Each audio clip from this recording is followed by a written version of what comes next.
Bah, j'ai vu des vidéos sur l'énergie et j'ai pris de l'énergie. Comme quoi, l'énergie, c'est du travail et donc de l'économie. Parce que mes trucs poussent grâce à ce que je fais. Non, il manque quelques vitamines, mais bon, il y a des arbres là derrière moi, là, une forêt presque. Donc je vais manger une pomme. Les deux, je suis mûr. J'ai de la chance. J'ai pris Côte du Sud. Hein. Bon, je suis pas totalement con, quoi. Allez, je vais boire ma boisson énergisante. Alors les mecs, faites attention quand même, hein, parce que mon père qui était dans l'ORECA, il y a des gens qui ont été empoisonnés parce que les souris pissent, font des trous et vont pisser sur les canettes. Et puis après ça reste ici. Et si vous nettoyez pas bien la canette, vous pouvez être empoisonné. Donc bon bah c'est un truc que je fais toujours. Hein. Jamais nettoyer les fruits quand ils sont pris sur l'arbre. Et toujours nettoyer les canettes. Ça dépend quel fruit, quoi. Si on parle de chouchous qui traînent par terre, ils sont pleins de terre, on va pas les bouffer plein de terre, quoi. Ça me semble un peu logique, quoi. Enfin, ouais, ça va. Il y a de la qualité. Bon, j'ai toujours préféré comment dire, les fruits qui n'étaient pas, les arbres qui n'étaient pas greffés. Alors ici, j'en ai tout plein, là. Mais ça pousse tellement lentement. Ça sera pour mes petits-enfants, quoi. J'espère en avoir 1000. Bon, je suis ingénieur, hein, donc il faut que je trouve l'exponentielle. Voilà. Je parte une bonne base d'exponentielle et comme il va y avoir un hiver démographique, hein, avec les vaccins, oups. Non, les vaccins c'est très très bien. Il faut, c'est très très très très bien. Euh, ça donne des dividendes aux gens qui ont investi dans Pfizer, par exemple. Donc, les vaccins, c'est très bien. Je suis pro-vaccin. Euh, euh, après, bah, enfin, les gens font plus d'enfants nulle part. Hein. Même au Brésil, j'ai vu que ça s'est passé sous les deux. Enfant par femme. Parce que nous, les mecs, bah, ça compte pas. Hein. Donc, je fais cette vidéo pour la demoiselle qui prouve qu'en fait, nous, les mecs, on vaut pas grand-chose, en fait. Et elle a raison. Hein. Bon, on va pas travailler dans le champ, ça c'est vrai. Bon, tant qu'on n'est pas remplacé par des robots, les femmes ont encore besoin de nous. Mais ça va arriver que le féminisme gagnera. Ça, à mon grand malheur. J'y peux rien. Hein. Bon, là, pendant que je suis en train de faire mon petit déjeuner là, et que vous êtes en train de m'écouter comme des idiots, il y a des erreurs que même moi, bon, peut-être pas à 18 ans, mais bon, à 25 ans, bon, j'étais déjà en Ukraine. Bon, vous allez me dire d'un autre côté, bon. Mais si vous voulez faire une révolution, euh, vous avez de gens puissants. C'est pas les petits gens comme ça qui sont comme ça. Moi je veux ceci, moi je veux cela, un peu comme des couples quoi. Des couples, tous les couples veulent quelque chose de différent quoi, et les enfants avec. Donc bon, vous n'allez jamais faire une révolution si vous n'avez pas de leader. Et le leader doit être quelqu'un qui est bon reconnu de tous quoi. Non ça sert à rien quoi. Alors vous avez fait les Canaries jaunes là. Tout le monde y croyait ici en Europe, hein. Seulement, est-ce que combien écrit à vos fabricants comme Dassault des emails? Putain, j'espère que je vais pas me faire sauter ma vidéo à cause de... Mais c'est vrai que c'est important, hein. Et c'est important pour tous les Européens, quoi. Bon, moi je me tire d'ici, hein, donc bon, ce truc-là, bon, moi, je m'en fous, hein. C'est votre problème, hein.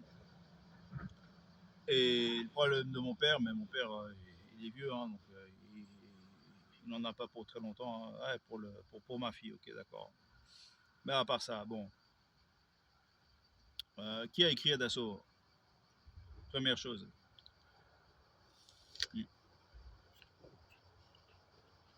Après, les mecs, si vous ne faites pas un minimum de sport de combat, vous allez être détruit, hein. Bon, il se trouve que, comme je suis de Bruxelles, j'ai été formé par Serge Bridoux, expert de Krav Maga. C'est pas le professeur de Krav Maga que vous allez trouver comme ça là. Je crois même à Paris, hein, je crois que le numéro 2 mondial, il est, en tout cas de l'Europe, le numéro 2 il est à Paris, puisque vous avez la plus grande communauté juive d'Europe. Et lui, il fait des vidéos. Je ne sais plus son nom d'ailleurs. Mais je pense pas qu'il sache battre Serge Bridoux. Et pourtant, c'était un petit gars, c'était un petit portugais, hein, donc bon, mais il était costaud et surtout, il avait une logique. Ah, la guêpe qui veut, vous voyez que l'énergie quand même, ça apporte du bon, hein. Ça apporte tout, quoi. Vous avez de l'énergie, vous avez tout ce que vous voulez, même des guêpes. Donc, les mecs qui allaient s'entraîner là-bas,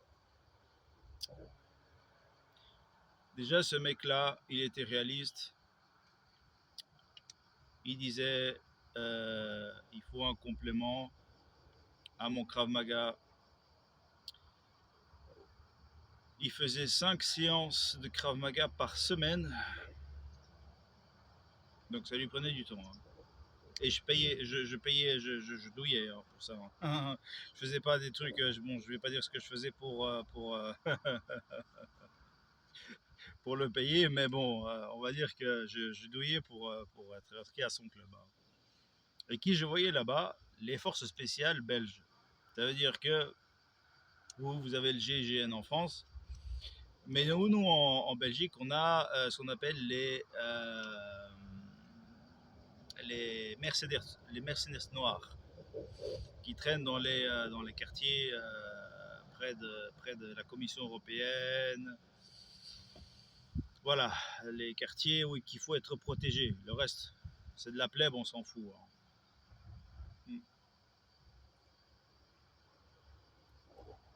Bon, ces mecs-là étaient avec moi.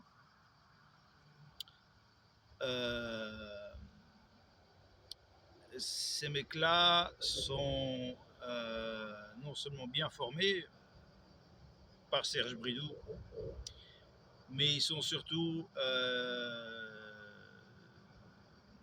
bien équipés. Ils vont pas aller là-bas avec, bon, ils vont pas aller monter sur le toit des immeubles là comme j'ai vu avec des pistolets à eau.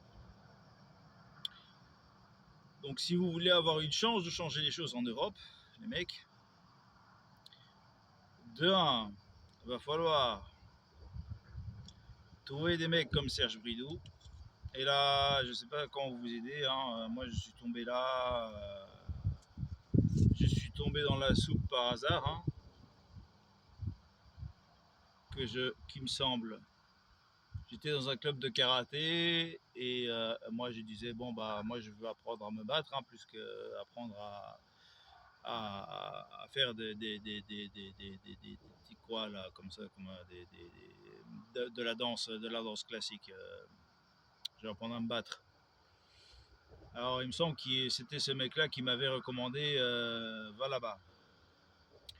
Moi, bon bah c'était de l'autre côté de Bruxelles, hein, c'était, enfin voilà, je vais prendre le métro, puis le bus et tout, ça me faisait chier comme pas possible.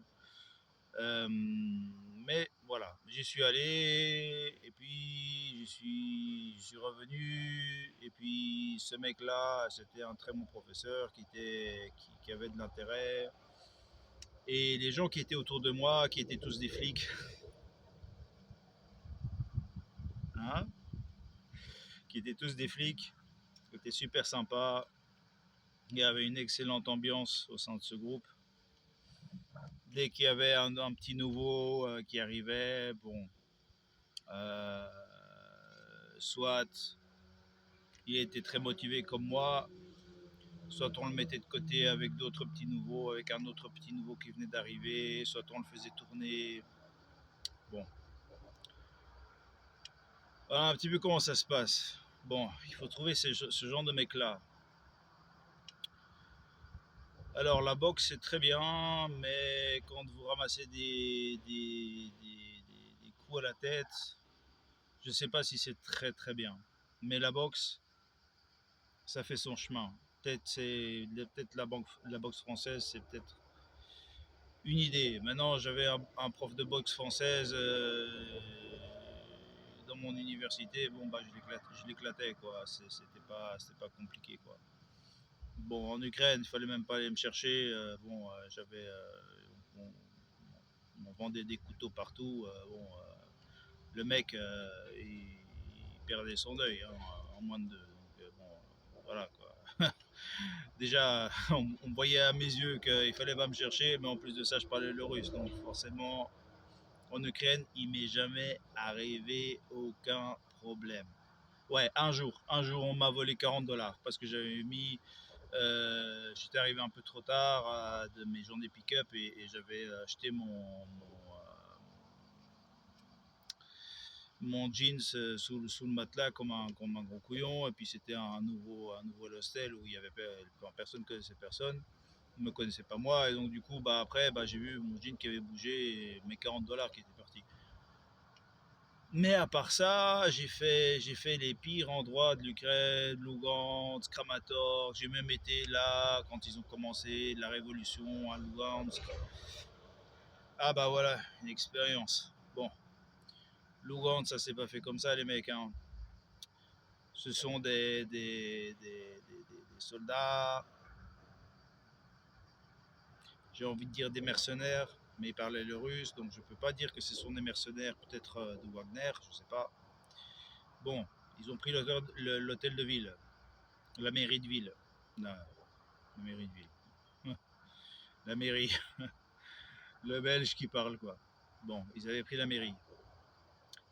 Les mecs super sympas. Moi, ils ont vu que je parlais plein de langues et puis que je m'intéressais et puis que bon bah j'étais pas à bras cassés, donc ils m'ont proposé. Comme on m'a proposé déjà un job déjà au doigt des frontières de la Transnistrie. Seulement, bon, pour gagner 300 € par mois, les mecs, franchement, faut pas rigoler, quoi. J'ai mieux à faire. Donc voilà, eux ils m'ont proposé, bon voilà, j'ai sympathisé avec eux. Toutes les mamies après étaient, ouais, on veut rejoindre, on veut notre indépendance et tout, machin, bazar. Bon, qui a vraiment fait le poids dans ce conflit? Ce sont les mecs qui étaient stationnés là à la mairie hein, et qui louaient des appartements à gauche, à droite. En fait, on savait pas trop, puisque bah, Lugansk bon, presque, non, la moitié de l'Ukraine, enfin la moitié est de l'Ukraine, il y a énormément de couples mixtes. Donc forcément, on ne peut pas surveiller tout le monde, hein, ça me semble un petit peu logique. Voilà, je pense, c'est eux qui ont fait. Et vous, enfin, vous, Français, qui êtes la lanterne rouge du monde, alors que vous devriez être la lanterne verte de l'Europe, puisque vous avez l'électricité, vous êtes au milieu de, enfin, quelqu'un qui veut porter ses salades ou ses conserves d'Italie vers l'Espagne ou vice versa, il est obligé de passer chez vous et de payer gros pour le transit. Celui qui veut venir de l'Allemagne pour aller en Espagne se vendre chez Aldi, il est obligé de payer gros. Bref, vous ne devriez pas être dans cette situation-là. C'est le monde à l'envers. Hein. C'est pire qu'Orwell, là, ce que vous nous faites. Hein. Pourquoi il y a moyen de faire pire. Hein. Bon, j'ai pas lu Orwell hein, non plus.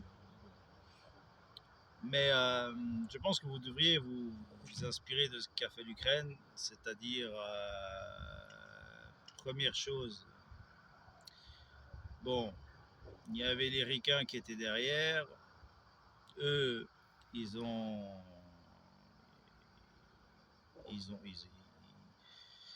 bon, je travaillais pour eux, donc je sais que bon, ils créent de l'euro-dollar, donc ce sont des dollars qui sont créés en dehors des États-Unis. Ça s'appelle de l'euro-dollar que personne ne sait et qui est une bombe à retardement. Bon, eux, ils nous ont offert ça, mais le reste, qui était la première milice? C'est Hermetov. Hein.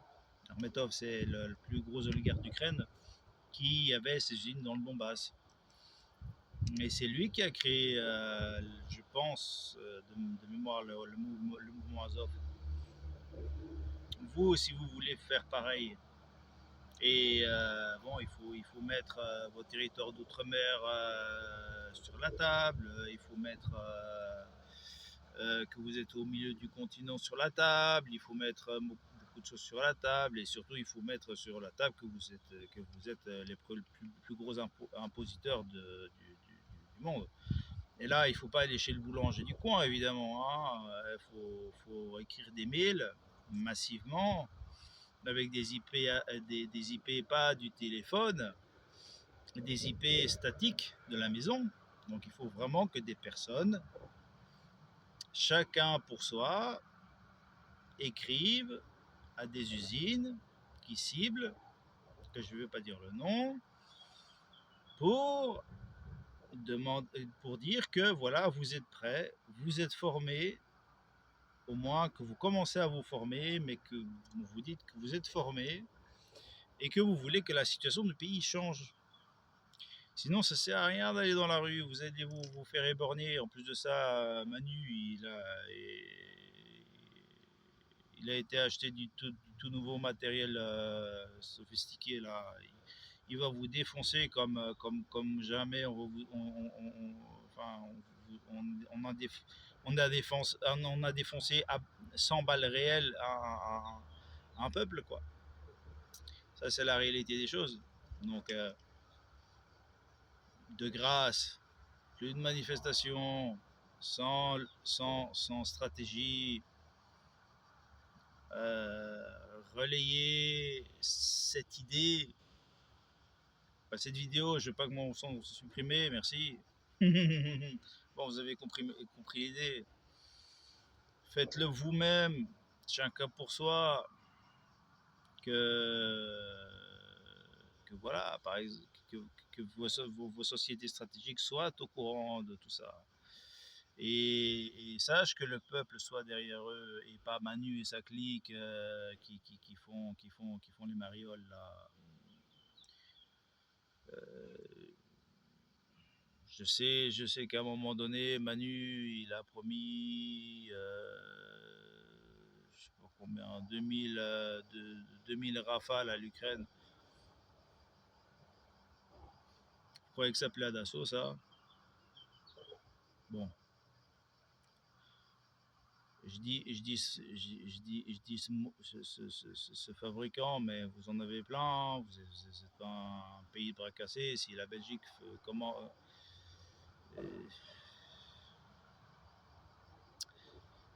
fait des trucs qui normalement ne se fait pas, vous pouvez facilement le faire, quoi. Il faut juste que la grosse firme demande la licence au gouvernement, qui va lui la donner théoriquement. Et là, une fois que le coup est lancé, et bon, il va y avoir des morts, il va y avoir des tirs à balles réelles. Bon, voilà, faut se mettre ça dans la tête, quoi. Vous allez faire sauter ma chaîne, je le sens d'ici que je suis un réfractaire. Là. Je vais peut-être refaire cette vidéo. Enfin bon, dans tous les cas de figure, je vais terminer mon énergie. On verra plus tard. Mais soyez intelligents, faites pas n'importe quoi comme vous avez fait jusqu'à présent, parce que là, ça va rien donner. Hein.